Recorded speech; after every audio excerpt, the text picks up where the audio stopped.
भारत माता की, भारत माता की, भारत माता की। रेल्वेच्या क्षेत्रात मोठी क्रांती होते। देशाला आज 9वी आणि 10वी वंदे भारत ट्रेन समर्पित करताना मला अत्यंत आनंद होतो आहे। महाराष्ट्र के मुख्यमंत्री श्रीमान एकनाथ जी, उप मुख्यमंत्री देवेंद्र जी, मंत्रिमंडल के मेरे साथीगण, महाराष्ट्र के मंत्रीगण, सभी सांसदगण, विधायकगण, अन्य सभी महानुभाव, भाइयों और बहनों, आज का दिन भारतीय रेल के लिए, विशेष रूप से मुंबई और महाराष्ट्र की आधुनिक कनेक्टिविटी के लिए बहुत बड़ा है। आज पहली बार एक साथ 2 वंदे भारत ट्रेनें शुरू हुई है।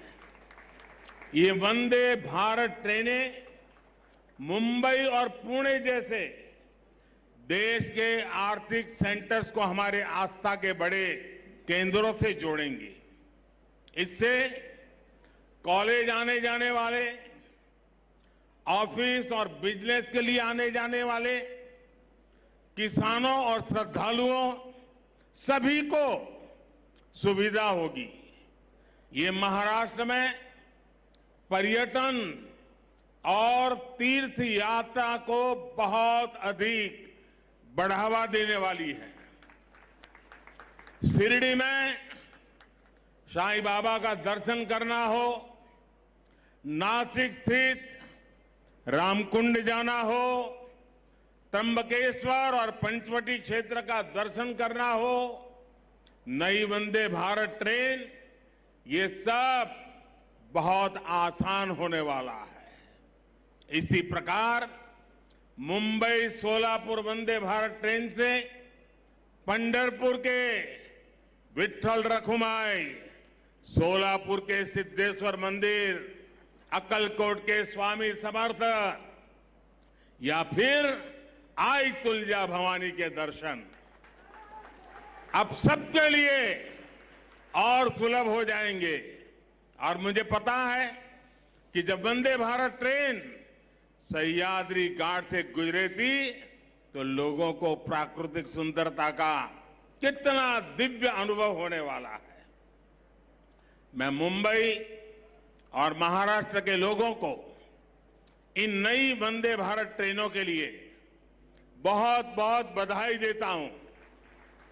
साथियों, वंदे भारत ट्रेन आज के आधुनिक होते हुए भारत की बहुत ही शानदार तस्वीर है। ये भारत की स्पीड, भारत के स्केल दोनों का प्रतिबिंब है। आप देख रहे हैं कि कितनी तेजी से देश वंदे भारत ट्रेन लॉन्च कर रहा है। अभी तक 10 ऐसी ट्रेनें देश भर में चलनी शुरू हो चुकी है। आज देश के 17 राज्यों के 108 जिले वंदे भारत एक्सप्रेस से कनेक्ट हो चुके हैं। मुझे याद है, एक जमाना था जब सांसद चिट्ठी लिखा करते थे कि हमारे क्षेत्र में स्टेशन पर ट्रेन को रुकने का कोई प्रबंध कीजिए, 1-2 मिनट का स्टॉपेज दे दीजिए। अब देश भर के सांसद जब भी मिलते हैं तो यही दबाव डालते, यही मांग करते हैं कि हमारे यहां भी वंदे भारत ट्रेन चला दीजिए। एक क्रेज है आज वंदे भारत ट्रेनों का। साथियों, मुझे खुशी है कि आज मुंबई के लोगों का जीवन आसान बनाने वाले प्रोजेक्ट भी यहां शुरू हुए हैं।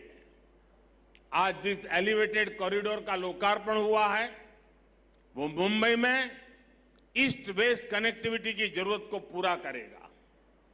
मुंबई के लोगों को बहुत दिन से इसका इंतजार था।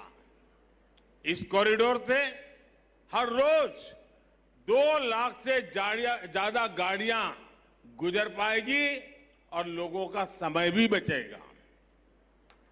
अब ईस्टर्न और वेस्टर्न सबर्बन इलाकों की कनेक्टिविटी इसके कारण बेहतर हो गई है। कुरार अंडरपास भी अपने आप में बहुत अहम है। मैं मुंबईकरों को इन परियोजना विशेष बधाई दूंगा। साथियों, 21वीं सदी के भारत को बहुत तेजी से अपने पब्लिक ट्रांसपोर्ट सिस्टम को सुधारना ही होगा। जितनी तेजी से हमारा पब्लिक ट्रांसपोर्ट सिस्टम आधुनिक बनेगा उतना ही देश के नागरिकों की ईज ऑफ लिविंग बढ़ेगी, उनकी क्वालिटी ऑफ लाइफ में सुखद सुधार होगा। इसी सोच के साथ आज देश में आधुनिक ट्रेनें चलाई जा रही हैं, मेट्रो का विस्तार हो रहा है, नए नए एयरपोर्ट्स और पोर्ट्स बनाए जा रहे हैं। कुछ दिन पहले जो देश का बजट आया उसमें भी इसी भावना को सशक्त किया गया है और हमारे मुख्यमंत्री जी और उप मुख्यमंत्री जी ने उसकी भरपूर तारीफ भी की। भारत के इतिहास में पहली बार 10 लाख करोड़ रुपए सिर्फ इंफ्रास्ट्रक्चर के विकास के लिए रखे गए हैं। ये 9 साल की तुलना में 5 गुना ज्यादा है। इसमें भी रेलवे का हिस्सा लगभग 2.5 लाख करोड़ रुपए का है। महाराष्ट्र के लिए भी रेल बजट में ऐतिहासिक वृद्धि हुई है। मुझे विश्वास है कि डबल इंजन सरकार के डबल प्रयासों से महाराष्ट्र में कनेक्टिविटी और तेजी से आधुनिक बनेगी। साथियों, इंफ्रास्ट्रक्चर पर निवेश किया गया हर रुपया नए रोजगार की संभावनाएं बनाता है। इसमें जो सीमेंट लगता है, बालू लगता है, लोहा लगता है, निर्माण में मशीनें लगती हैं, इनसे जुड़ी हर इंडस्ट्री को बल मिलता है। इससे बिजनेस करने वाले मिडिल क्लास को भी लाभ होता है, गरीब को रोजगार मिलता है। इससे इंजीनियरों को रोजगार मिलता है, श्रमिकों को रोजगार मिलता है। यानी इंफ्रास्ट्रक्चर जब बनता है तब भी सबकी कमाई होती है और जब तैयार होता है तो वो नए उद्योगों, नए बिजनेस के रास्ते खोलता है।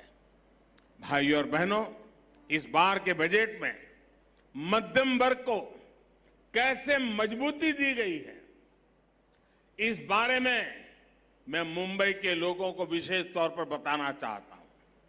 चाहे सैलरीड क्लास हो या व्यापार कारोबार से कमाने वाला मध्यम वर्ग, दोनों को इस बजट ने खुश किया है। आप देखिए 2014 से पहले तक क्या हाल था। जो भी व्यक्ति साल में 2 लाख रुपए ज्यादा कमाता था उस पर टैक्स लग जाता था। भाजपा सरकार ने पहले 5 लाख रुपए तक की कमाई पर टैक्स में छूट दी और इस बजट में इसे 7 लाख रुपए तक पहुंचा दिया।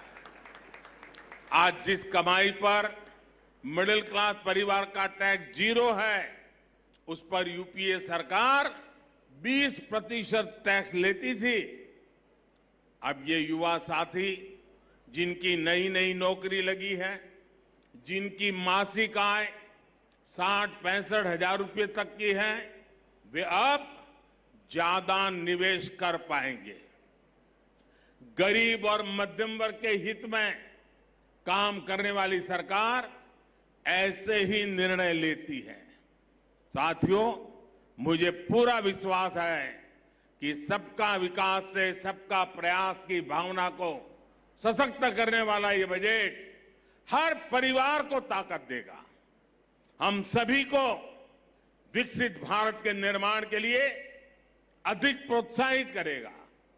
फिर एक बार मुंबई सहित पूरे महाराष्ट्र को बजट और नई ट्रेनों के लिए बहुत बहुत बधाई देता हूं, बहुत बहुत शुभकामनाएं देता हूं। आप सबका धन्यवाद।